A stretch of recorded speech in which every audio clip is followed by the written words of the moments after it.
Alam nyo ba na si Isha ay kinuha ni Dr. Ronnie bilang bagong member ng Ereditio Ranger? At alam nyo din ba na si Isha ay membro ng Sand Hunters? Ang Sand Hunters ay isang grupo ng mga kriminal.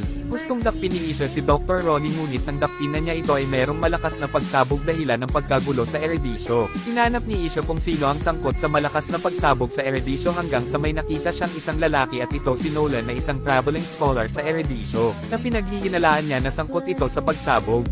Itinutok ni Isha ang kanyang sandata kay Nolan hanggang sa dumating si Layla at sinubukang pigilan si Isha sa balak nitong gawin. Itinutok ni Layla ang kanyang malefic gun kay Isha at tinanong ito kung sangkot ba siya sa malakas na pagsabog dahilan ng kanilang pag-aaway.